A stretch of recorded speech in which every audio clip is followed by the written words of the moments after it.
ओम शांति। ये वीडियो उन भाई बहनों के लिए है जो ब्रह्मा कुमारीज़ के बारे में बहुत कुछ गलत धारणाएं बनाकर रखे हैं और काफ़ी ग्लानि करते हैं, क्योंकि उनको ये नहीं पता कि ये जो ब्रह्मा कुमारीज़ है ये एक संस्था नहीं है, ये एक हमारा परिवार है। तो इसको संस्था के हिसाब से आप लोग न देखें, परिवार के हिसाब से देखें। यहाँ पे हमारे माता पिता है और हम सब बच्चे आपस में भाई भाई आत्मिक रूप से भाई भाई और ऐसे भाई बहन के हिसाब से ये एक हमारा परिवार है। तो कुछ लोग अब इस परिवार के अंदर जैसे 20-25 साल किसी को होता है या इस परिवार के साथ वो रहते हैं, फिर छोड़कर चले जाते हैं, क्योंकि परिवार के अंदर इतना बेहद का परिवार है हमारा। ये 4-5-10 लोगों का तो परिवार है नहीं। तो परिवार में पांचों अंगुली तो एक जैसी होती नहीं है। तो अब जो ये ज्ञान हमें मिलता है, ये हम दावा करते हैं कि ये भगवान का ज्ञान है, डायरेक्ट परमात्मा का ज्ञान है। मैं भी इस परिवार का हिस्सा हूँ, मैं भी इस परिवार में रहती हूँ, मेरे भी माता पिता है। क्योंकि मैं उस परिवार की हूँ तो मेरा फ़र्ज बनता है कि मेरे परिवार के बारे में और मेरा जो सर्वशक्तिमान पिता शिव बाबा है उसके बारे में अगर कोई ग्लानि करे, वो जो नॉलेज देते हैं उसके बारे में ग्लानि करे, तो मेरा फ़र्ज है कि मैं वो क्लियर करूँ। क्योंकि जो जन्म देते हैं माता पिता, अगर उनके बारे में भी कोई थोड़ा सा कुछ बोलता है तो हम सहन नहीं कर सकते हैं। तो ये तो हमारा पिता है, और जो ग्लानि कर रहे हैं जाने अनजाने, कुछ उनका स्वार्थ होगा या 20-25 साल से ज्ञान में आके फिर छोड़ के चले जाते हैं, या उनको मान सान की ज़रूरत होगी, जो भी होगा उनका पर्सनल मैटर है। लेकिन वो जो ग्लानि करते हैं, एक समय ये आएगा कि वो खुद भी रियलाइज़ करेंगे कि हमने ये गलती की है। क्योंकि परिवार के अंदर जो गलती करता है, अगर छोड़कर चला जाता है, बाद में वो पश्चाताप करता है कि मैंने अपने माता पिता का हाथ छोड़ दिया, तो वो भी पछताएंगे। लेकिन जो छोड़कर जाते हैं या जो ग्लानि करते हैं, वो तो 1 या 2 पॉइंट के ऊपर ग्लानि करते हैं, या उनको कुछ अच्छा परिवार में नहीं लगा, उन्होंने किया। लेकिन बाद में ये बात बढ़ते बढ़ते 1, 2, 3, 4 ऐसे जो एक चेन बन जाती है, तो वो एक ग्लानि 100 ग्लानि के रूप में आ जाती है। तो आज जो आप लोग हम लोग जो शास्त्र पढ़ते हैं ना, उसमें भी ऐसे ही मन मत सबकी मिक्स हो गई। मिक्स होते होते आज देखिए हम वो शास्त्र पढ़कर भी उसका एक पॉइंट भी धारण नहीं कर पाते हम लोग। क्यों नहीं कर पाते? क्योंकि सब अपने मत के अनुसार उसमें ऐड करते गए। तो वैसे ही जो छोड़कर गए हैं यहाँ से, या कुछ लोग होते हैं मनुष्य आत्माएं, वो इस परिवार के अंदर आती है। जैसे हमारा हेड ऑफिस माउंट आबू में है। मैं इस ज्ञान में इस परिवार की बच्ची हूँ, मुझे भी 16 साल हो गया देखते हुए। तो ऐसा कुछ भी नहीं है। बाकी मैंने कहा 5 अंगुली बराबर नहीं होती है। अब उसके अंदर, उस परिवार के अंदर किसका नेचर कैसा है, क्योंकि जो हम जुड़ते हैं परिवार के साथ, तो पहले तो हमारी दृष्टि वृत्ति सब कैसी रहती है, क्योंकि हम कलयुग से निकलकर उस परिवार में जा रहे हैं। तो वो काम क्रोध मोह लोभ से भरे हुए हम जाते हैं क्लास करने के लिए, क्योंकि परमात्मा स्वयं हमें बाप, टीचर और सतगुरु के रूप में पालना दे रहे हैं यहाँ पर। तो जब टीचर बनकर शिव बाबा हमें पढ़ाते हैं, तो वो तो प्योर है, सच्चित आनंद स्वरूप है। तो ज्ञान एक दिन में तो आप पूरा हप नहीं कर लेंगे, या उसको धारणा में नहीं ला सकते एक दिन में, तो धीरे धीरे आता है। तो उसके कारण जो नया कोई आया हो, अगर कुछ ऊंच नीच उन्होंने कर भी दी है, क्योंकि वो भी तो स्टूडेंट है वहाँ का, ये हमारी पाठशाला है, पढ़ाई हो रही है यहाँ पर, तो एक दिन में तो कोई इंजीनियर डॉक्टर नहीं बनेगा। तो वो संस्कार धीरे धीरे आते हैं ना, उसी को ही हम बड़े रूप में लेकर जो इतना सब ग्लानि कर रहे हैं, ये बहुत गलत है। तो यहाँ के संस्था में एक तो सब बोलते हैं कि सबसे बड़ी बात यहाँ है कि जब हम जाते हैं ना क्लास करने के लिए, तो यहाँ पे हमसे पैसा मांगा जाता है। ऐसा देखिए कुछ भी नहीं है, क्योंकि परिवार को चलाने के लिए जो परिवार के मेंबर हैं उनकी ही जिम्मेवारी होती है। तो मैंने पहले भी कहा ये हमारा परिवार है, तो ये हमारी जिम्मेवारी है कि आज हमारे परिवार में क्या हो रहा है, अब कहाँ कंस्ट्रक्शन शुरू होगा, कहाँ सेवा होगी, कहाँ हम कोई बहुत बड़ा प्रोग्राम कर रहे हैं। तो ये सब करने के लिए माने किसकी जिम्मेवारी है? हम बच्चों की जिम्मेवारी है। तो इसके अंदर कोई बच्चा बहुत पैसे वाला है, कोई बच्चा गरीब है।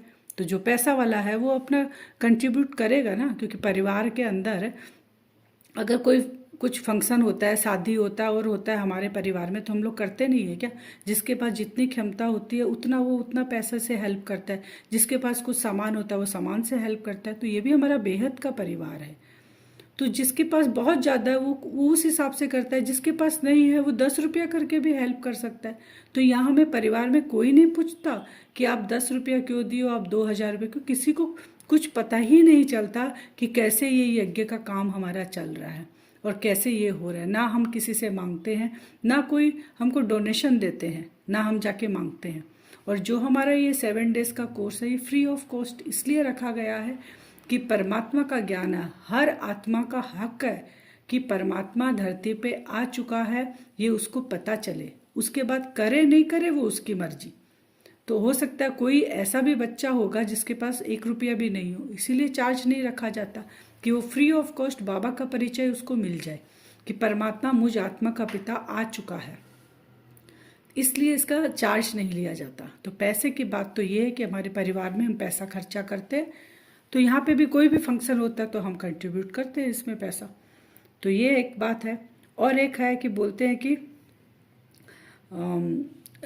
जैसे गीता में देखिए एक श्लोक लिखा हुआ रहता है गीता में, भगवान वाच कि काम महाशत्रु है। तो हम कितनों ने उसको जीता है? किसी ने भी नहीं जीत पाए उसको। रोज हम शास्त्र पढ़ते हैं, गीता का अध्याय करते हैं, श्लोक पढ़ते हैं, बहुत करते हैं। बिना गीता के अध्याय बिना पानी नहीं पीते हैं। हर शास्त्र में ये लिखा हुआ है कि ये जो काम क्रोध मोह लोभ है ये तुम्हारे दुश्मन है, इसको छोड़ो। किसने छोड़ा है? धीरे धीरे ये काम क्रोध मोह लोभ तो बढ़ते ही जा रहा है। और काम तो इतना माने दृष्टि विष्टि भ्रष्टाचार की ओर हमें लेके जा रहा है, ये हम सब न्यूज़ में देखते हैं।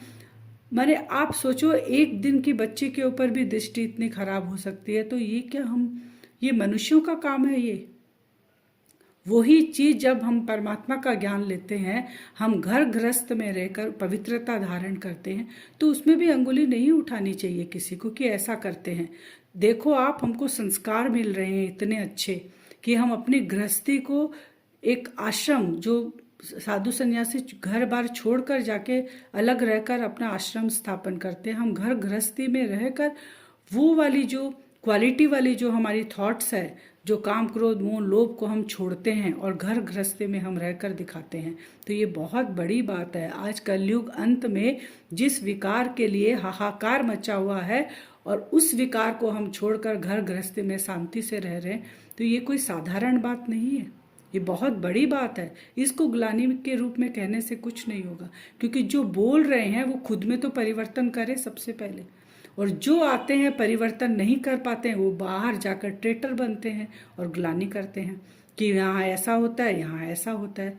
जो रहेगा वो बताएगा ना वहाँ कैसा होता है, क्योंकि हम खुद रह रहे हैं, हम खुद एक एग्जाम्पल है और प्रूफ है कि वहाँ जाके अपने आप अपने अंदर कितना परिवर्तन आता है, इतना सुकून मिलता है और आप सुख शांति का जीवन व्यतीत कर सकते हो। जहाँ आजकल की दुनिया में एक घर में एक डिप्रेशन का पेशेंट आपको मिलेगा, और जो हम यहाँ पे जाते हैं हमारा घर खुशहाल, हमारे आसपास हम वही वाइब्रेशन भेजते हैं।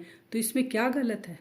और ये पर 101% है कि ये परमात्मा का ज्ञान है, उसके पावर के बिना ये बिल्कुल नहीं हो सकता। फिर एक चीज़ है इसमें, बोलते हैं यहाँ पे कल्पना के ऊपर इन लोग माने क्लासेस करते हैं।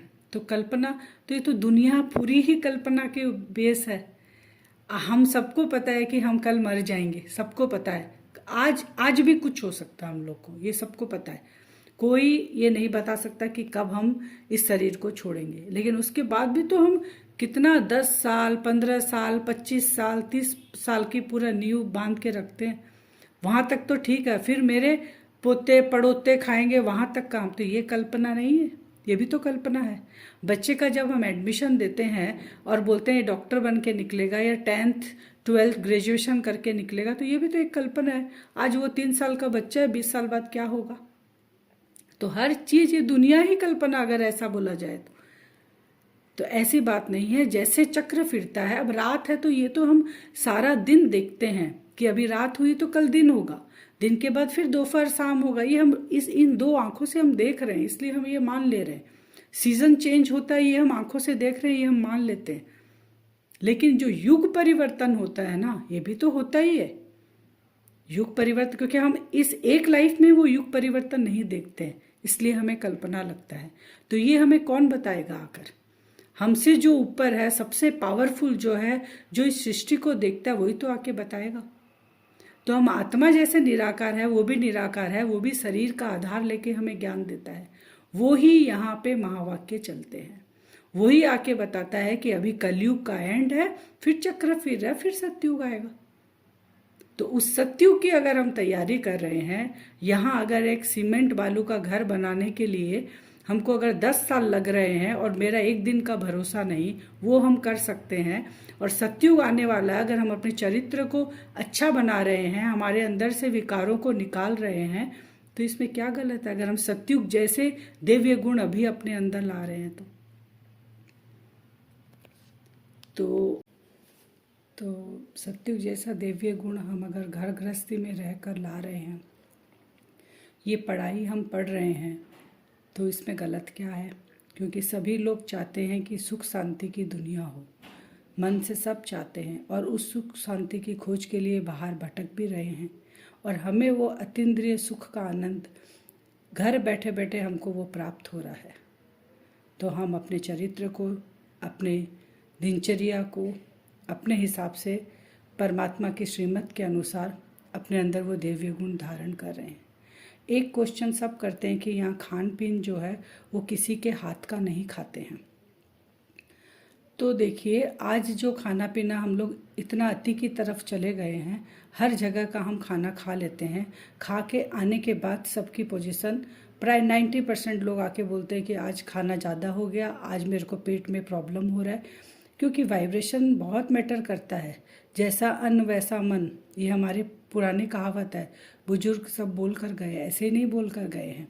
जिस दिन घर में कला कलेश होता है और कलेश होने के बाद जो खाना बनता है, वो खाना किसी को भी टेस्टी नहीं लगता है। वही माँ अगर खाना बहुत प्यार से बनाती है तो उस दिन खाना बोलते हैं ना, आज तो कुछ डाले नहीं, इतना टेस्टी। वाइब्रेशन का 99% खाने के अंदर असर करता है। तो हम जब अपने दिव्य गुणों को धारण कर रहे हैं, हम काम क्रोध मोह लोभ को छोड़ना चाह रहे हैं, तो हम अगर फिर जिस आत्मा के हाथ से, जिस मनुष्य के हाथ से हम खाना खाएंगे, तो वो तो नहीं वो चीज़ छोड़ रहे ना, उनके अंदर तो वो चीज़ है। तो खाना बनाते समय वो कुछ थॉट्स सोचते रहेंगे, पास्ट की बातें सोचते रहेंगे, किसी से झगड़ा हुआ वो सोचते रहेंगे, तो वो वाइब्रेशन उसके अंदर जाता है ना। तो वो खाना हम नहीं खा सकते, क्योंकि जब हम मेडिटेशन में बैठते हैं, उस सुप्रीम सोल के साथ कनेक्ट होते हैं, तो मन हमारा फिर डिस्टर्ब होने लग जाता है। इसीलिए हम खाना खुद के हाथों से बनाते हैं, उस परमात्मा की याद में बनाते हैं, उसको स्वीकार कराते हैं और उसके बाद खाते हैं। तो इसमें गलत कहाँ है? तो ये जो भी ग्लानि कर रहे हैं, अपने अंदर पहले झांके, देखें कि हम किसके लिए क्या बोल रहे हैं। ओ